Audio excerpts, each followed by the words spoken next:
Many of the rabbinic discussions in the Talmudic literature are related to food. Talmudic literature was written in the same world as Greco-Roman or Iranian literature, but it differs from them in one important respect. Classical and Iranian literature was written by aristocrats for other aristocrats. No one else could read or write. They were not interested in how the food was prepared. This was the province of women and slaves, only in the finished products, and in luxury products in particular. Talmudic rabbis, on the other hand, were sometimes very poor men themselves, and they were interested in every aspect of daily life in order to bring it under religious regulation. So from them we can learn something about the everyday food of ordinary people as well as the food of the rich. But first, a word about the Talmudic sources for the uninitiated. Apart from the religious laws found written in the Bible, Jewish tradition had further regulations, originally preserved orally, but eventually written down as the Mishnah, which was finally edited around the turn of the 2nd and 3rd centuries of our era. The regulations found in the Mishnah cover many aspects of everyday life. However, they're written very concisely and in Hebrew, whereas the everyday language of Jews in the Roman and Iranian empires was Aramaic or Greek. So further explanation was needed, and a further body of legal and moral discussion and commentary on the Mishnah grew up and was eventually written down by rabbis in both Palestine and Babylonia around the 4th and 7th centuries respectively to become the Palestinian or Jerusalem Talmud and Babylonian Talmud. In Palestine there was also another legal compilation called the Tosefta and legal and moral narratives called Midrashim. In Babylonia, the rabbis of the Talmud were succeeded by the rabbis called the Gaonim in the 9th and 10th centuries.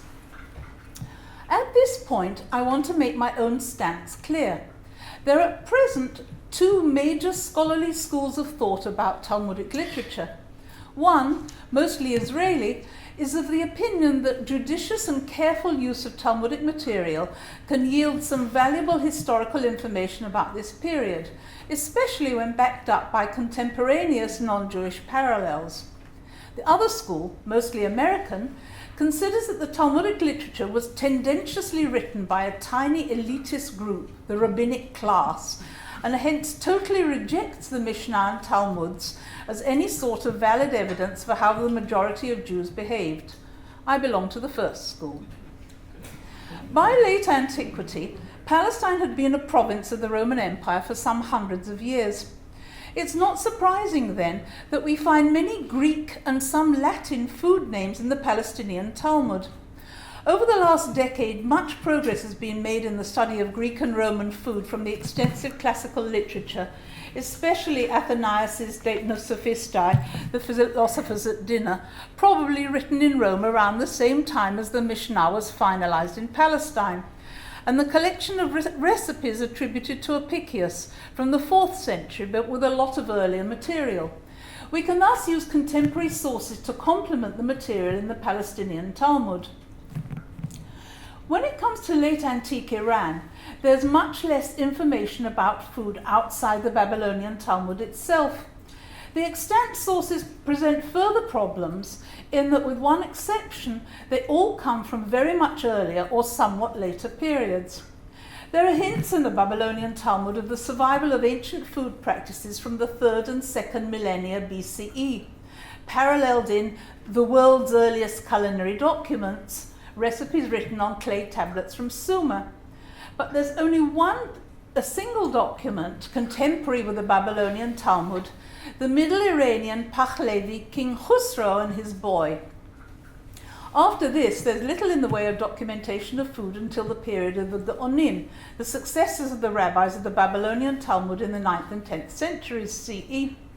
The Gaonim commented on the Talmud, interpreting it in terms of their own times.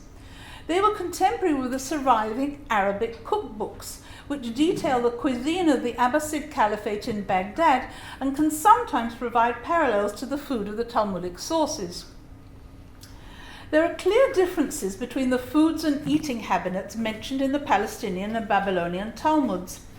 Here I shall be dealing with a number of paradigmatic examples which demonstrate some of the differences between the foodways of Palestine and Babylonia reflected in the two Talmuds, which I'll relate to the different general food cultures which surrounded the two Jewish communities. In general, I use the evidence of the Palestinian Talmud for Palestine and the Babylonian Talmud for Babylonia, but I shall sometimes use traditions preserved in the Babylonian Talmud but cited in the names of Palestinian rabbis and related by them to Palestinian culture. On the most basic level, there was transmission of names for foods from the Greco-Roman culture to the Jews of Palestine, even if not the foods themselves. The same name may not always refer to the same food, but I shall assume it usually does unless shown otherwise. Greek food names are common in the Palestinian Talmud, for by the time this was written down, Provincia Palestina had long been under Hellenistic influence. We can identify Hellenistic influences in local architecture and political structures, so it's scarcely surprising that the same should be true of foods. So, for example, we have lists of bread names in the Palestinian Talmud, Tractate Challah, which include Greek bread names, iskaritin, from the Greek escharites, hearth bread, and meligala, honey bread, from meli, honey, and gala, milk. Elsewhere, the Hebrew and Aramaic terms for the bitter herbs to be used on Passover are identified by their equivalent Greek names, entubon, wild endive, and troximon, raw vegetables. Although bread was the main food of the ancient world, it wasn't baked every day and often dried out. Palestinian Jews clearly dipped it into condiments or stews. Popular condiments included the fermented fish sauces garum, muria, or alec, favourites of the Greco-Roman world for centuries. The Talmudic literature has dozens of references to these fish products and other similar ones, referred to by the names of muries, chilik, and a number of variants on garum compounds. There's also archaeological evidence of the import of garum to Palestine for King Herod. Sometimes attitudes towards foods were communicated together with the name.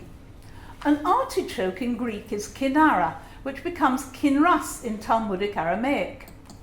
These were carefully cultivated by the Romans, who valued them highly, unlike other vegetables.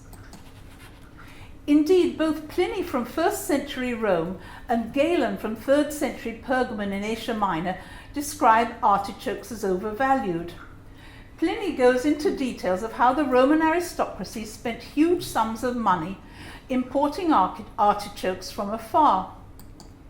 We see them still clearly highly valued in a mosaic from Antioch from the 4th century, where they sit on a silver dish as a first course for dinner. The same attitudes seem to have reached Roman Palestine.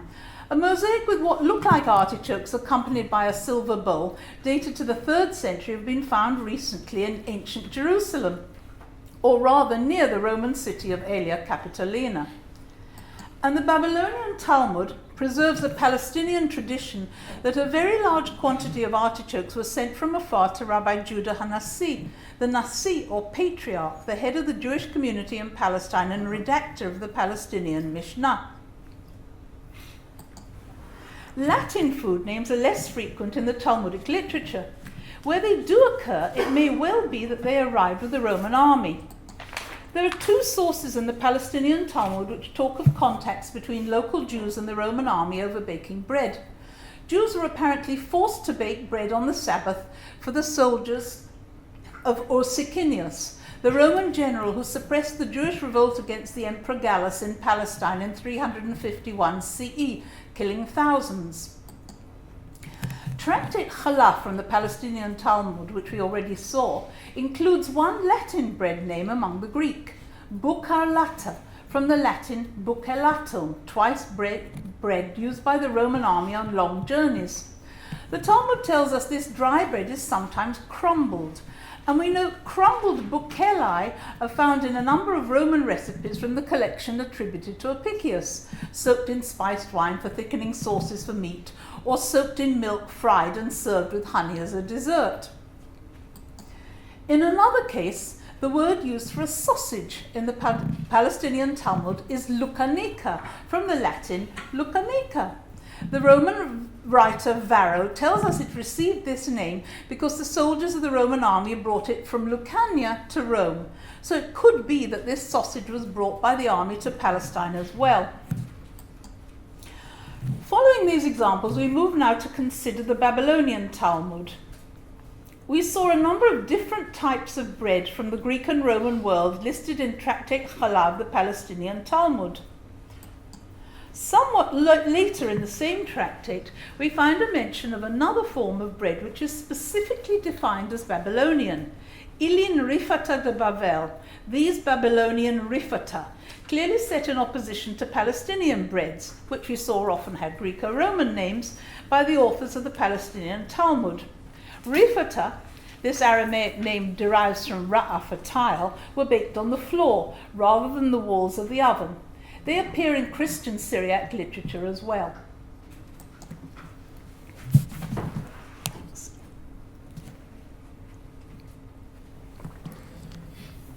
The fermented fish sauces we saw in the Palestinian Talmudic sources sometimes appear in the Babylonian Talmud. However, in almost every case, these fish products appear in discussions quoted in the names of Palestinian rabbis, and it seems clear that the products were not used in Babylonia. The Jews of Talmudic Babylonia used different local dips for their bread, including the barley-based kutach, sometimes given the alternative name of kamcha. The taste of kutach kamcha was so strong as to arouse very strong feelings, even disgust on the part of one Palestinian rabbi. Rabbi Yochanan, we are told, would spit at Babylonian kutach.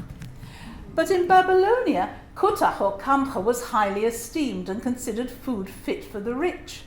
It appears as kamag in King Khosrow and his boy, where it's specified as being food fit for a king. Kamcha, made from fermented barley, continues to thrive in later medieval Arab cookery, and there are recipes for preparing it from mouldy barley bread and fermented milk in Al-Waraq's Kitab al-Tabikh from 10th century Baghdad. These details of preparation are paralleled in Jewish Gaonic sources. Both of them specify a period of 40 days for the mold to develop. Thus, the Jews of Talmudic Babylonia used local fermented barley kutach with their bread, in contrast with Palestinian Jews who dipped their bread into a different condiment, one of the fermented fish sauces, garam, muria, or alek, which were typical of the Greco-Roman world. These two sources, then, would seem to clearly exemplify differences between the two food cultures. Having looked at several areas where we've seen how the food of the two Talmuds simply reflects the food of the cultures surrounding them, we turn now to look at two areas where more complex cultural interactions can be gauged through food. There were clearly marked differences in the ancient world between the food of the poor, barely sufficient for subsistence, and the food of the rich, often marked by what has been described as conspicuous consumption. Indeed, Veblen, who first coined this term, began with an account of the classical world. Rabbi Judah Hanassi, the patriarch in Palestine, was well known for his close relations with the Roman authorities. Both Palestinian and Babylonian sources stress this, and indeed general rabbinical opinion didn't censure him for openly behaving like them. His household spoke Greek. He himself is described as having dressed and had his hair cut like a Roman nobleman, and he kept a table which had overt similarities to that of the Roman emperor. One of the ways in which his status was likened to that of the emperor was through food. It was proverbial that the emperors went to great lengths to obtain desirable foods. Pliny tells us that the Emperor Tiberius was so partial to cucumbers that he had them specially cultivated for him in glass frames, so he could have them in season and out of season, summer and winter.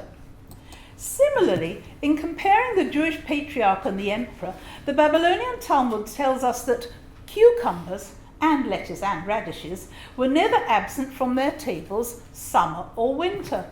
Thus, the status of the Jewish patriarch in Palestine is compared to that of the Roman emperor through their ability to manipulate the seasons and have desirable food on their table all through the year, as well as having expensive foods brought from afar. We move now to the table of the Exilarch. In parallel and in contrast to the Palestinian patriarch, in Babylonia, the Resh Galuta, or Exilarch, was the head of the Jewish community. The Babylonian Talmud shows him as behaving more like the Iranian kings or the later caliphs of Baghdad. Recently, Matthew Canepa has looked at the way rivalry between Rome and Sasanian Iran between the 3rd and 7th centuries was expressed in the art and ritual of kingship. The city became a stage for imperial display, and the rituals and symbolism of food and luxury at imperial banquets were part of the polemic between the two rival courts. Some of this tendency to use feasts for shows of power may be echoed in the relations between the two rival Jewish leaders in both Talmudic Palestine and Babylonia. In Jewish Babylonia, there was clearly a trickle-down of some aspects of non-Jewish Iranian aristocratic customs into Jewish culture. We know from Herodotus and other Greek writers that Persian kings had been proverbial in the Greek world for the extravagances of their table, and we've heard a lot about this just now. So too there are hints in the Babylonian Talmud that the table of the Exilarch surpassed even that of the Palestinian patriarch in the exotic foods served. Gazelle meat appears on at least 2 occasions. Once a gazelle was hunted by a non-Jew on a Jewish festival and then ritually slaughtered for the festive table of the Exilarch. Gazelle meat appears as a great delicacy in King Khusro and his boy, which we noted as the only local document contemporary with the Babylonian Talmud which relates to food. Here the 6th century King Khusro, Khosroes I, interviews a young man for a court position by asking him which foods, drinks and entertainment are the best. One of the best foods for the king is said to be a dish made of young gazelle in aspic. A little later, in the early 7th century, the Byzantine historian Theophylact Simacata wrote of the gold dishes and exotic foods of the royal table of Khusro II. This Byzantine historian demonstrates the same disapproving... I think maybe I got the wrong... I can't go back. Okay, we'll leave it at that. Disapproving attitudes to the... This Byzantine historian demonstrates the same disapproving attitudes to the luxuries of the Persian kings as Herodotus had presented over 1,000 years earlier. But in spite of his clearly tendentious description, there's no real reason to doubt his evidence here. As he notes, hunting animals, including gazelles, was an important part of Sassanid court life, where royal hunts were part of the imperial discourse, often depicted on silver plates. Thus, gazelle meat, particularly when hunted, was undoubtedly royal food. Another exotic food on the Exilarch's table in the Babylonian Talmud is duck, cooked whole in a coating of dough. Duck also appears in King Khusro and his boy. Thus, just as the Palestinian Talmudic sources noted that the patriarch had the same food as the Roman emperor on his table, so the Exilarch is shown in the Babylonian Talmudic sources with the same food as the Sasanian king. In both cases, the feasts used as demonstrations of power by emperor and king are echoed by feasts of patriarch and Exilarch.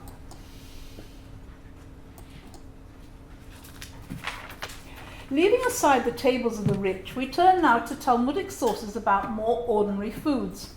We've already noted the thesis that bread was the main item in the diet of most people in the ancient world. This is supported by that's jumped.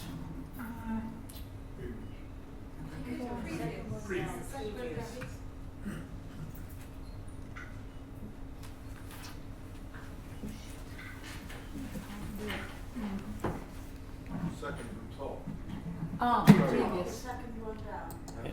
Oh, thank you very much.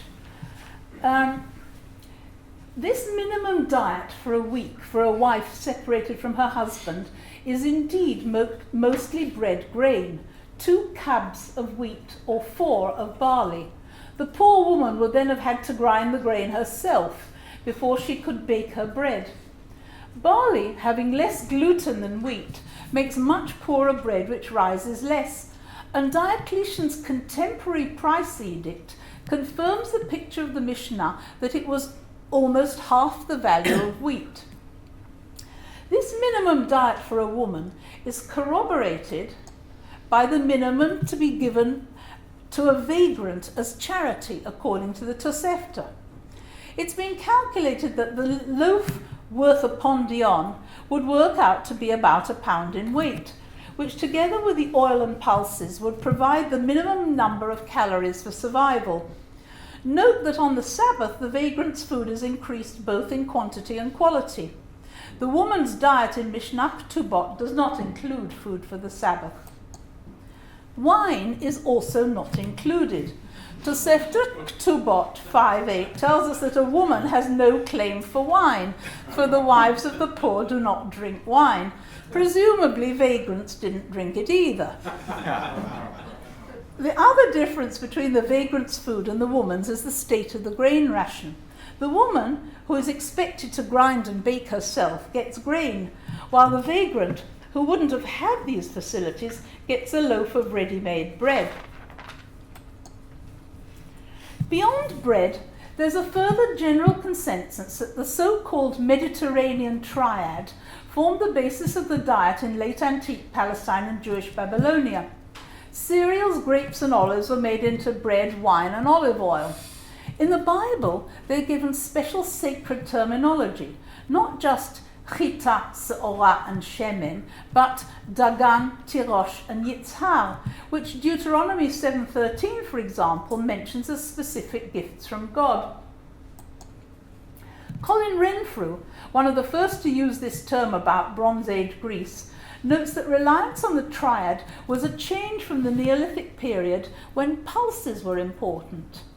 Recently, Anaya Sarpaki, working on Neolithic and Bronze Age Greece, has queried the triad, suggesting instead a quartet, including pulses, and showing reasons for their underrepresentation in the archaeological record. Other scholars concur. Indeed, the picture of basic foods from the Mishnah and Tosefta show that by late antiquity there may well be grounds for rethinking the Mediterranean triad in Palestine. Our Talmudic sources, taken together, provide a somewhat more varied basic diet than just the triad: grain, oil, pulses, and sometimes dried fruit, with no wine for the very lowest levels of society. Interestingly, Linear B tablets cite figs as well, and I think Mira this morning talked about Seneca and his simple diet, laying stress on the figs. We have seen that the evidence of the Talmudic sources shows parallels with food in Greek and Roman and in Iranian sources. This same evidence may call into question some accepted conclusions of modern scholarship, such as the existence of a Mediterranean triad. It's clear there was no single culture in the late antique world, but a multiplicity of food cultures. Banqueting has been cited as one of the arenas of rivalry between the Roman emperor and the Sasanian king of kings. This rivalry is echoed in the food culture of the Palestinian patriarch and the Babylonian exilarch, as depicted in the Palestinian and Babylonian Talmuds. Food, foodways, and food culture trickled down into the Jewish communities from the Greco-Roman and Iranian cultures surrounding them and left their different marks on the two Talmudic works. Thank you.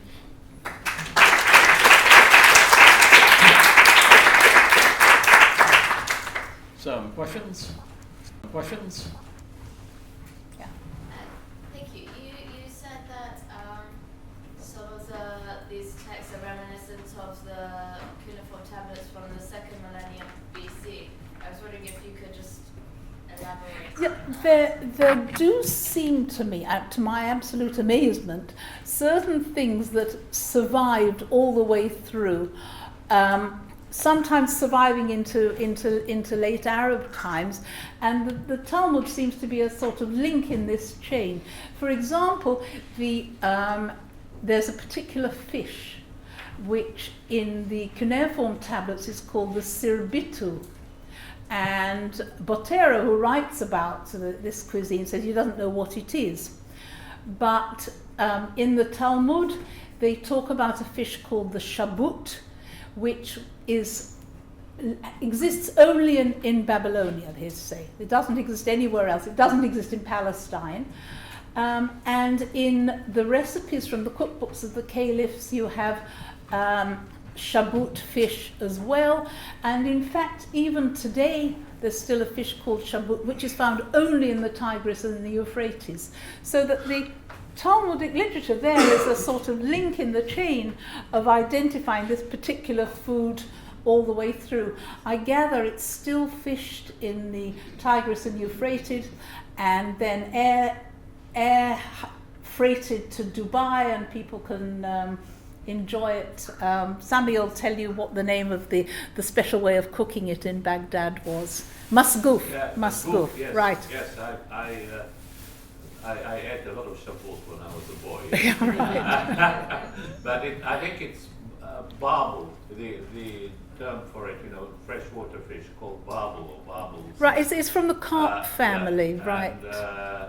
And but I'm afraid it was fished out by Saddam Hussein and his entourage, so there's hardly, I don't know if there's any shabut left now, and most of the masgouf now is made with carp.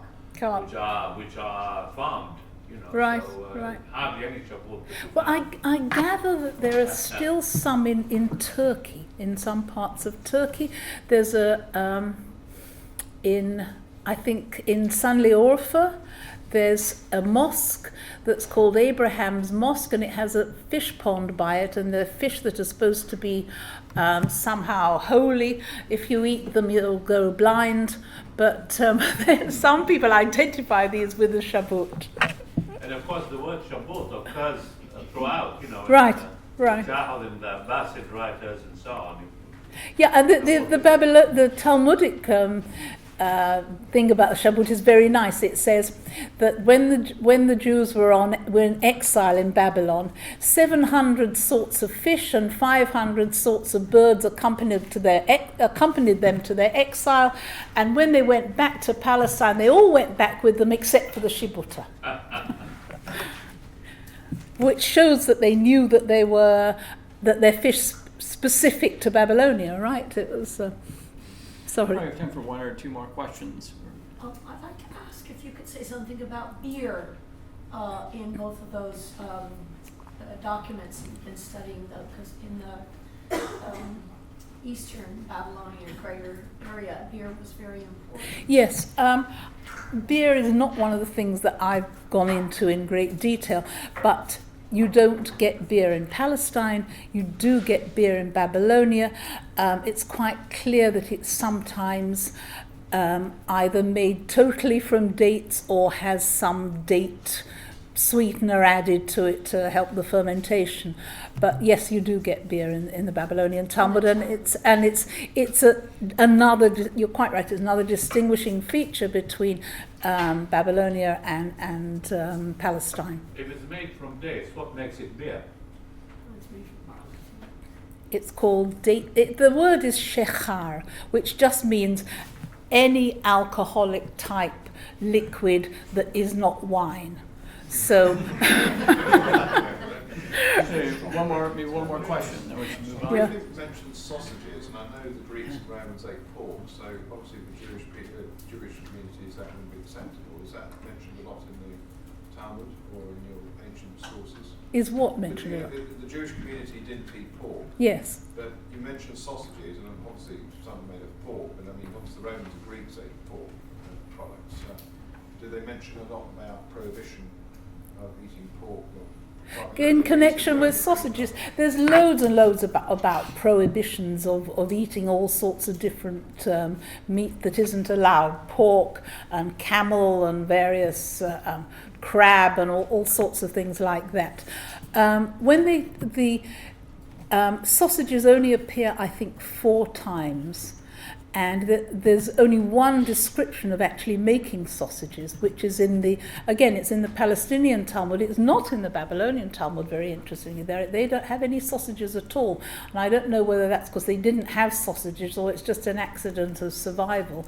But the description does not talk about what particular meat, because what the rabbis are interested in that particular description is what you're allowed to do on the Sabbath and what you're not allowed to do. So some of the things you do when you're making sausages are part of these 39 forms of work you're not allowed to do on the Sabbath. Things like pounding and so on. Yeah. Just a little detail on We that. should move on because we're at 30 minutes and we're So slightly sorry. over. So modern Lucanic, very widespread now, is in some places lamb rather than Lamb and beef, yeah. And beef. Possible And beef. Rather than yeah, it's very Right. common. Okay. Now in Arabic. And of course you get nuknik in your later Arab sources as well, the same word. All right. Well, thank you very much. Thank you. Our last speaker for this session is Ronald Schooner.